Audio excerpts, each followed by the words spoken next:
Are we ready? Hello, everybody. Namaste. Welcome to my channel. My name is Sadhana, and I'm an intuitive reader and have an extensive tarot library. And I have decided that on most Wednesdays at this time, I'm going to share with you different decks in my library, and some of them will be initial impressions. Other decks will be ones that I have been working with for a more extended period of time. And today I'm going to be sharing with you an absolutely gorgeous deck that was gifted to me. It was from a lovely soul who sees me on YouTube. And she just knew, partly because of my love of the Lily White tarot, that this would be a tarot she thought that I connected with. Not only the this is just such a beautiful deck. You'll see once we start going through it if you haven't already seen it. I've shared it on my channel quite a few times. It's called the Tarot of Strange Branches, or the Tarot of Strange Antlers. It is a French deck, and the guidebook is in French.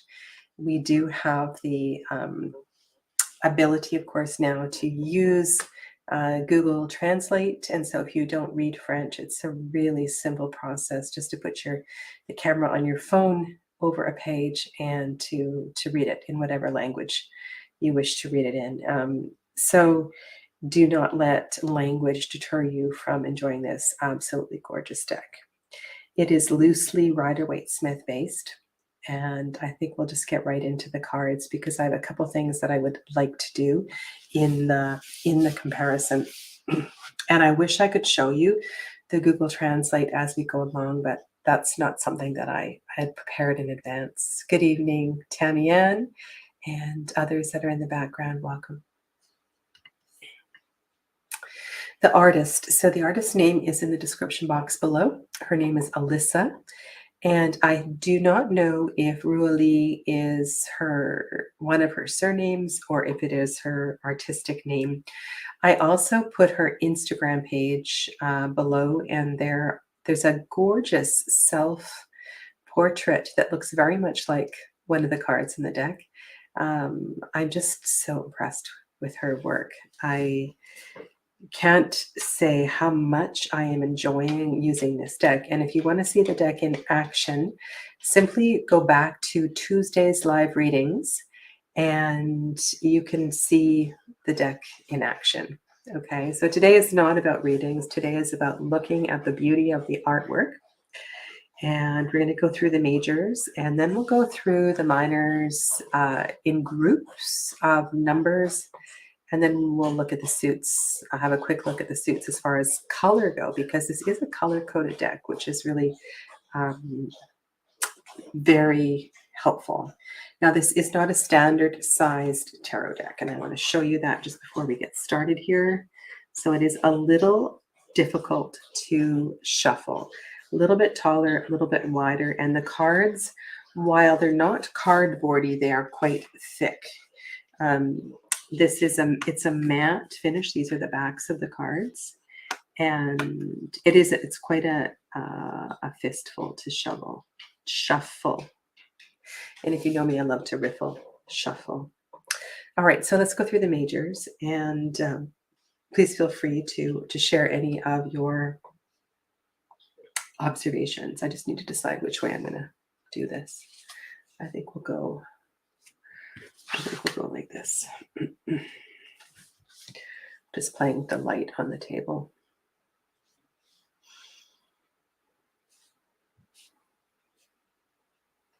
You know, one thing I have been contemplating lately, and that is the direction of the Fool. And when I'm looking at Pamela Coleman-Smith's artwork in the Fool heading into the past, I know the World card also looks over her shoulder into the past, which is interesting. I've been paying a little more attention to the way that deck creators follow. This has 8 as strength, and justice is 11. So just giving you that there. Now the Magician is forward facing and very powerful. The way that the imagery is connected with the wildness of nature is really beautiful. And I love here that we see the magician is active in their art. You can see there is a sword in one hand, a cup in the other hand, and the magician is I do like an active magician. I have to say that. The magician card I showed the Superlunaris last week.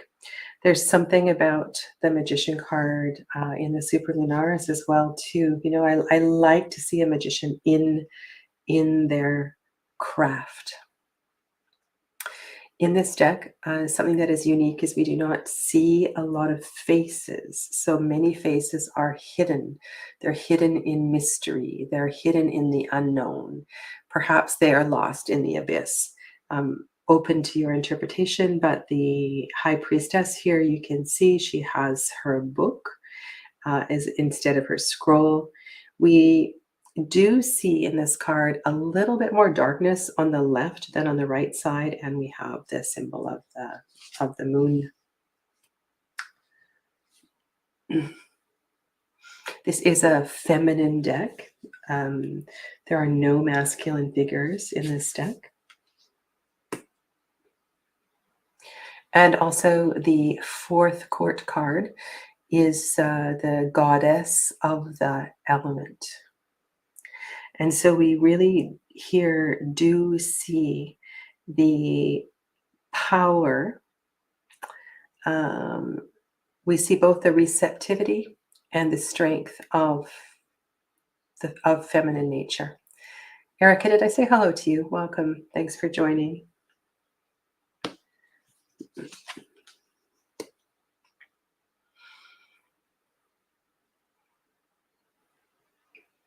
The use of color is also very haunting.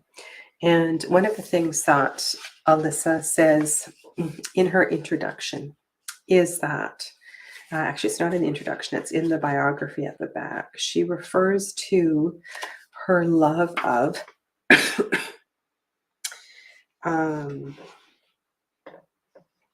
legends and tales from cold countries. So there is a connection woven throughout the deck of, I'm going to say, Norse mythology. I think that's fascinating the way she describes that as cold countries. Now, this is one of my favorite cards in the deck. To see the beauty, the vulnerability, to see a single person in love with nature, in connection with themselves. It's just such a powerful card. I am so impressed with this particular interpretation of the Lovers. I've never seen anything quite like it, and I'm just thrilled. I'm just so thrilled to be working with this deck.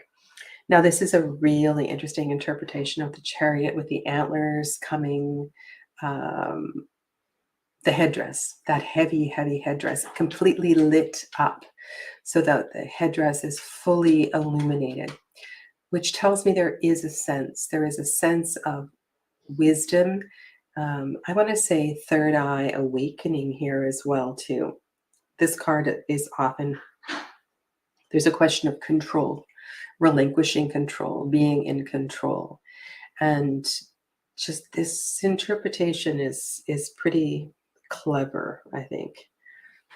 I've had a lot of fun reading with this deck.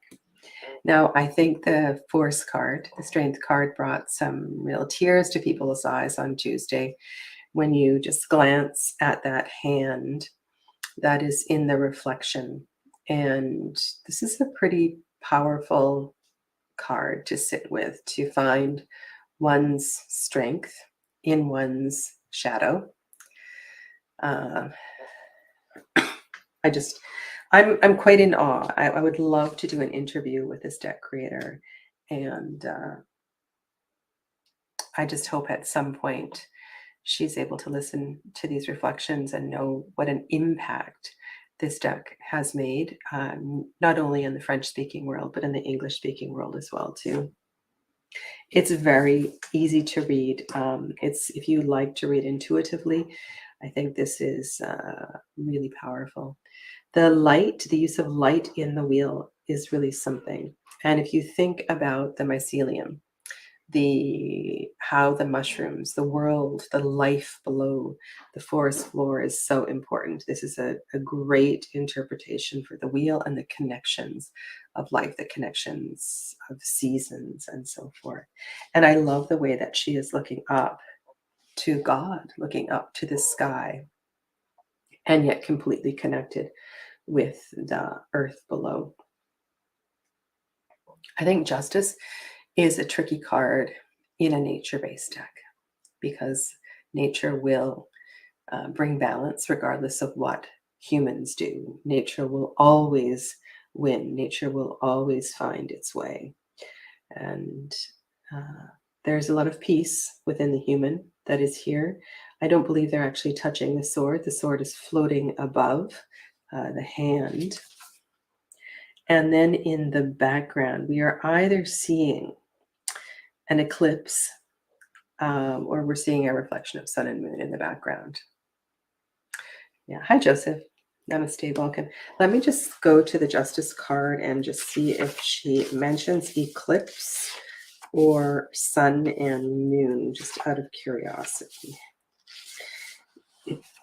I will have to scan really quickly here.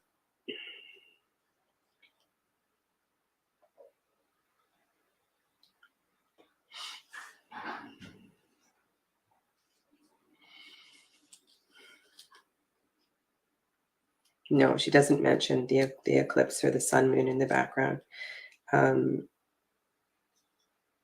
I also feel like this deck is created by somebody who is quite young, yet at the same time, when I read these words, I feel like I'm having a conversation with an old soul. This is, and we don't know how long she's been working with the tarot. There are credits at the back of the book, which is lovely, and the credits really touched my heart. Let me just share with you a little bit about that. So she thanks her older sister, Paulina, who her first person, I guess she had her first tarot reading with Paulina, her older sister. And then she thanks her younger sister who taught her about magic. She thanks her mother who taught her everything about this beautiful world. And she thanks Laurent. So I don't know if Laurent was a father or a surrogate father who inspired design.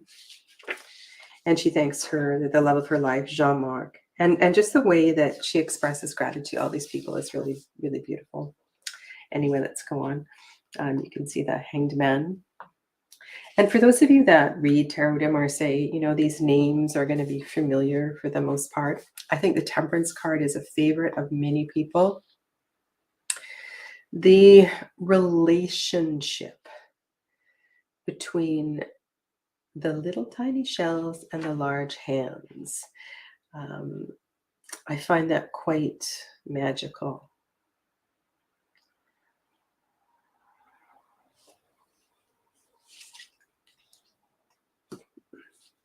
I have not read the page for the devil.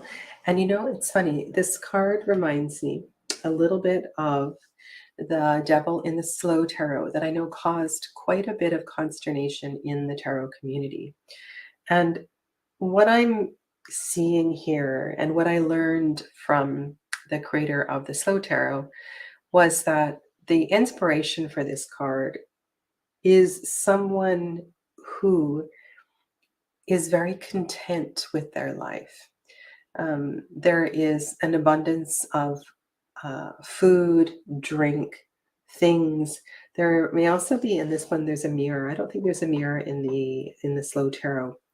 So there is an awareness of reflection here that is very intriguing. And I This card has come up once in a reading, but I have yet to do kind of like a deep dive into this card. But I think there's going to be some.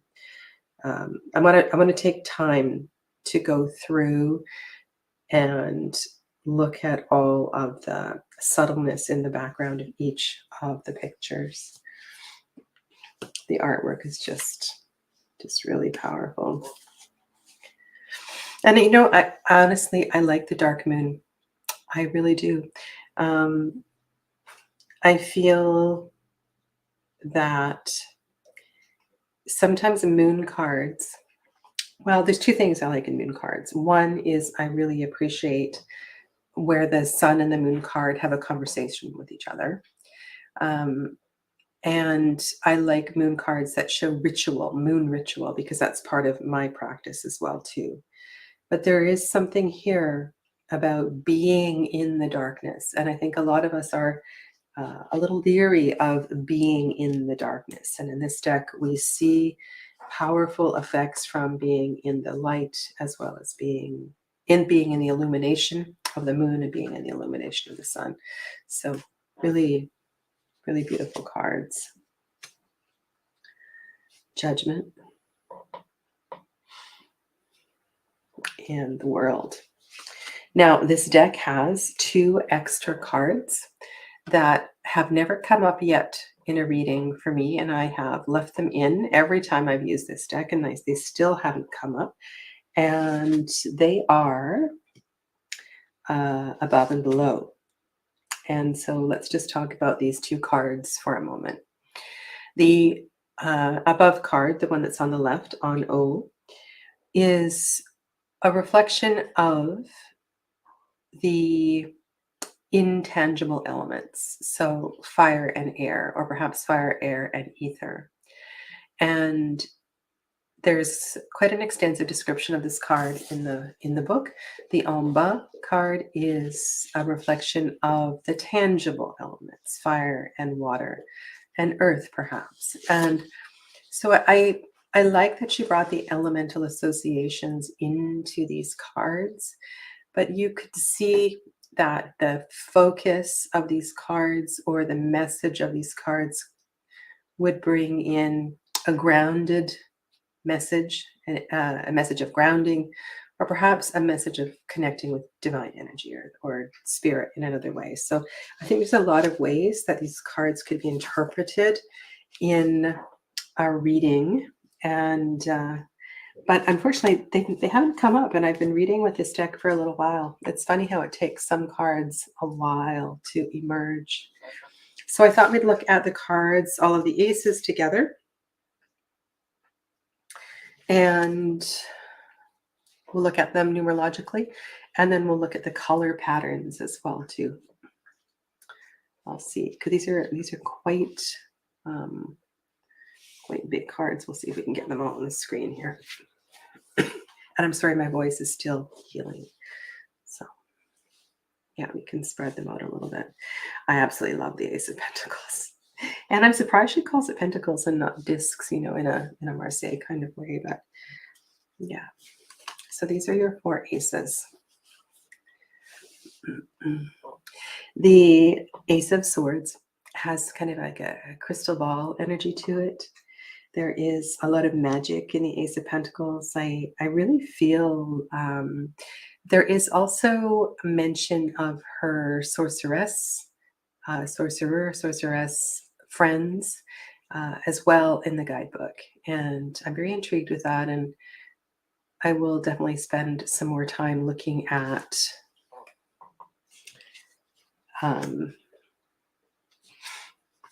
reading the guidebook. And I didn't think I was going to do that. And then just before I was cut like an hour ago, I started reading some of the translations, and they're so poetic. They're really beautiful. So I want to spend some more time doing that. These cards, these 2s are quite poignant, and most of these have come up in readings so far. So we're looking at duality, balance, choices, very familiar looking images, I want to say, except for the Chakrasana pose, the wheel pose that we see in the 2 of Pentacles.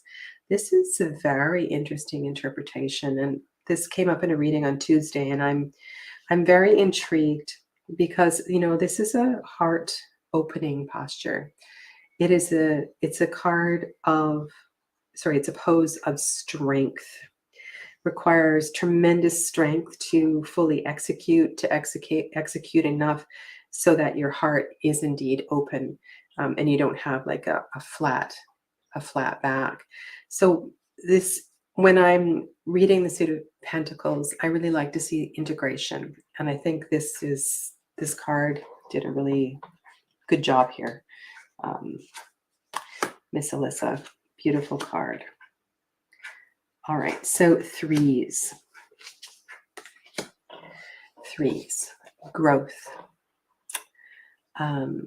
expansion, and a completion of sorts, right? A completion. I also feel as if the participation, this is your how will you participate with the element? These are also really well done.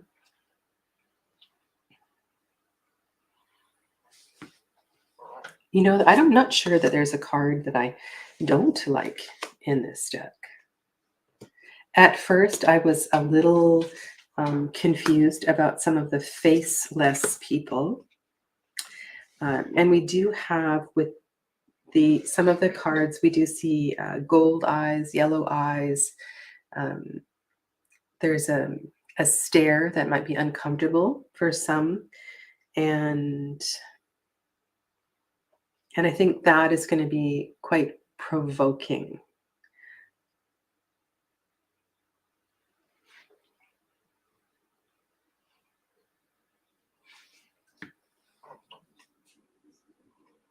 Isn't this an interesting Four of Wands? All right, so now let's go into a bit of chaos here. The journey, the darkness. So the Five of Wands, this has been done in a few different decks. This one here.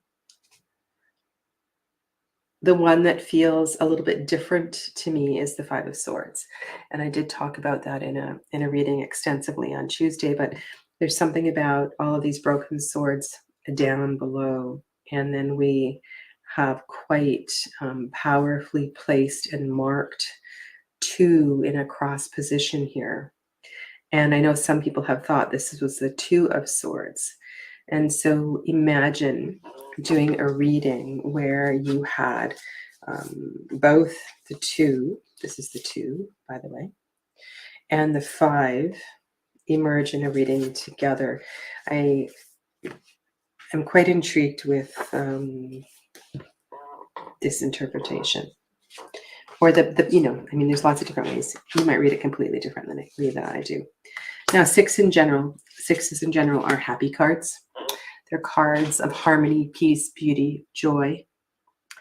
And I really quite like the shadowy nature of the Six of Swords. Very subtle color changes. So we are definitely moving through darkness. The light is very subtle in the distance. And I think in most decks, we see a greater contrast between the darkness and the light in the Six of Swords. Not so much in this one. This feels very ancestral, deep ancestral connection in that Six of Cups. Isn't this a gorgeous card? It's very, very pretty. Now, sevens. I don't know how you read sevens. To me, I want to reflect on the Chariot when sevens come up in a reading and what aspect of the querent's life is moving forward. I cannot not see the Chariot in the sevens. And so I definitely am working with movement of energy of some sort. And I think, again, we've got something really great happening here. There's quite a bit, I'm going to call them Reiki hands in this deck, which resonates with me deeply.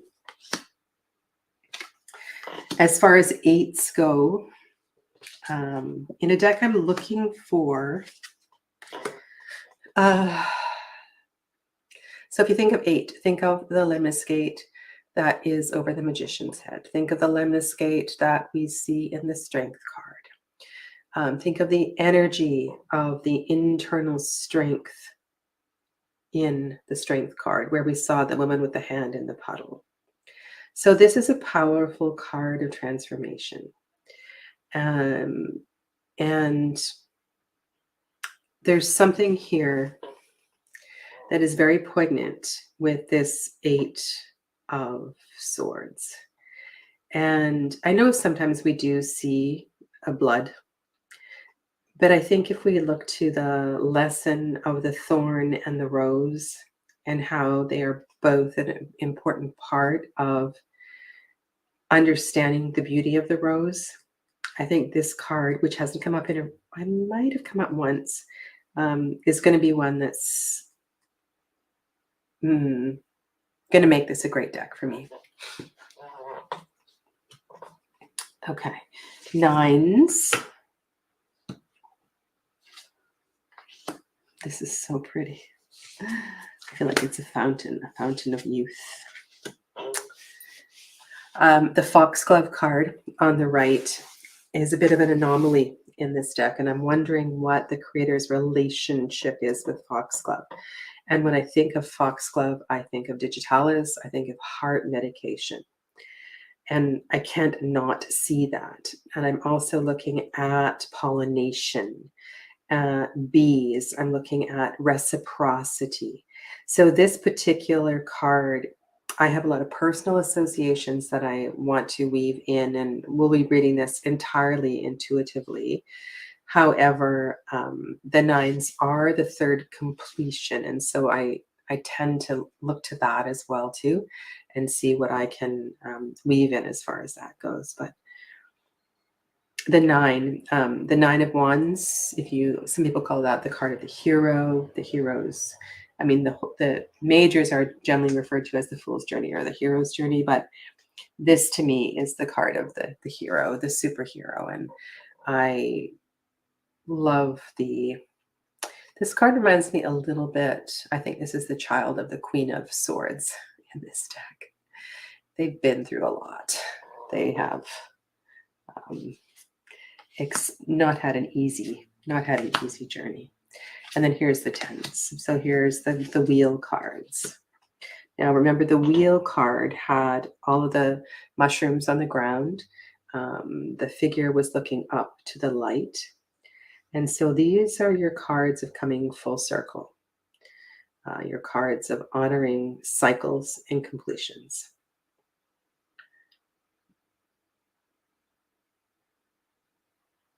Ten of Swords to me is brilliant. Eclipse energy is so powerful. All right, so then we have the 4 courts. The youngest court, the first court, is the valet. And that valet of swords, oh my goodness. Actually, I have to say that I'm a fan of page cards. I like pages. I like sassy pages, fun pages, provocative pages, pages that say, let's do this. It's okay to get in a little bit of trouble here. Yeah, and I love the pages in this deck. I feel old soul nature in all of these pages. And sometimes when I'm looking at a deck, I think, oh my God, this page has no idea what they're going to do with this element. But that's not the case in this particular deck. I really feel like these pages have grown up in a family where they have been well guided. And I believe in the guidebook, she refers to them as messengers as well too. So they will receive a message from the suit or from the gift of the ace. These are the action cards, the Cavalier, the Knights. There's movement, there's going forward. They're all going in the same direction, which is unusual in a tarot deck. And that is also something I want to study in this deck, to see how many cards are going right, how many cards are going left, because that's something that If all of the cards in this deck are going right, that doesn't make sense, right? We need to have cards going in both directions. And then we have the queens, which are gorgeous. Powerful queens in this deck. The queens create, in my mind, a powerful environment for the cavalier and the valet to thrive. They also, if this deck had kings in it, right, they also support and create an environment for the kings to thrive. But this is a little bit different in this deck. So this is, while this is your third court card, this is definitely the leader of the court. And because the fourth court is a goddess, right? So it's an immortal. So you have 3 mortals and 1 immortal. And in spirit, the goddess of the element is here. So that's what you're seeing in the fourth court. So really, yeah, I really like this deck. Now, what I want to show you just before I sign off, and I will be using this deck a lot on my channel, so you will hear, updated information. I will continue to use it for live readings and so forth. Another plus for this deck is the color coding. I find, so especially for English readers who are not quite comfortable with French, you can see that we have a theme here, right? So these are the wands. And I wonder, I haven't checked. So let's just have a quick look and see. I just want to check the color. Well, that's fire, right? There's the Tower. Temperance is Sagittarius, so that doesn't look very fiery to me. Yeah, the majors definitely don't match up. The Magician looks like it would be, but Magician is, I know a lot of people read the Magician as fiery energy, but it actually is air. So the Sun, yeah, okay. So no, let's just say no. But for sure, the minors are color coded and easy to read. And then, so this is something very intriguing with the Suit of Cups. I'm just going to fan this out for you.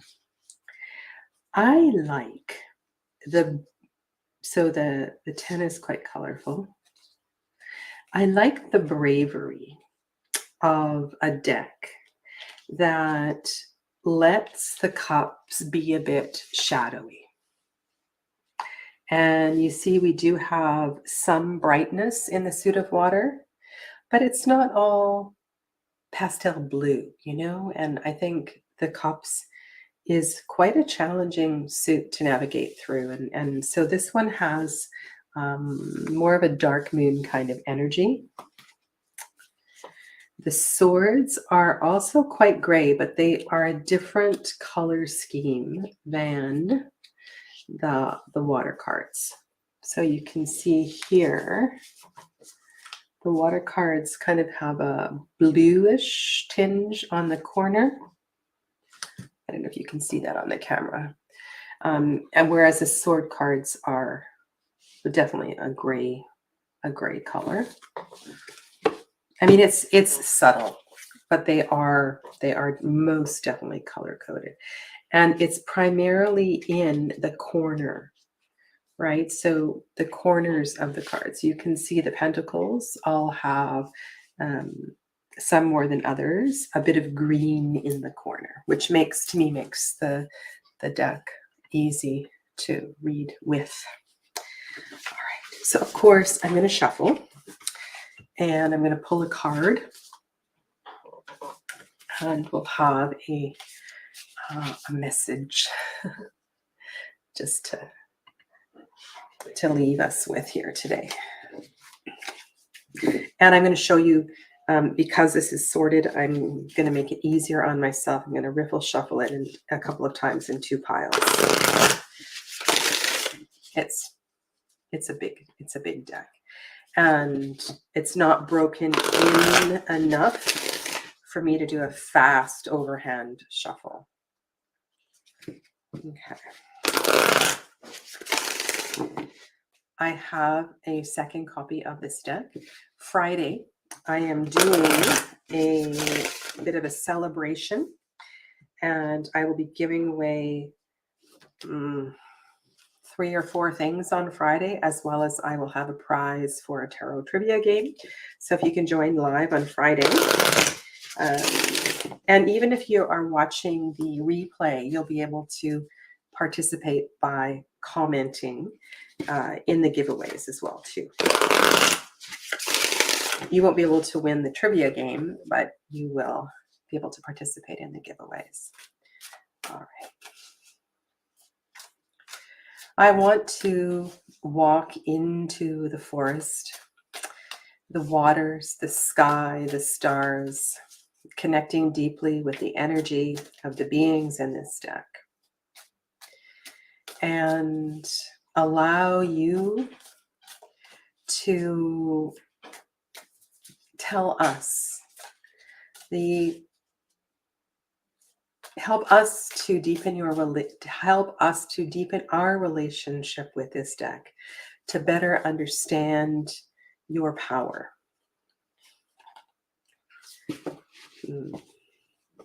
What is the gift?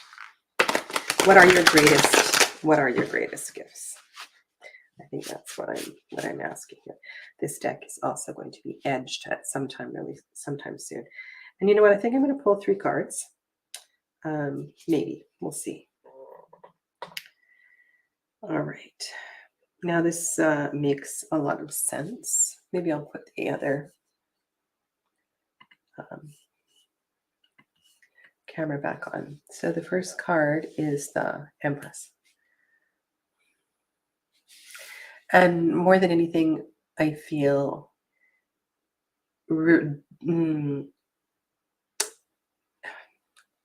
if I act responsibly, if I live in the frequency of reciprocity, then all will flourish. That's sort of what I'm picking up here. Does that make sense to you? Of course, I get this favorite card of mine. Okay, so we have a very powerful message here. We have the Earth Mother. We have, can we say, the masculine solar power card on the right. And then we have kind of a personal power card on the left. So while this deck is a watercolor feminine energy deck, don't underestimate me, this deck is saying. I am mighty. I am a mighty deck, and I can show you your strength in many forms. I feel like this deck is one that is going to empower a lot of people. And already I feel like this deck has done that in the few times that I have used it. So I want to thank Jasmina, I hope that's the right name, for bringing this deck to my attention.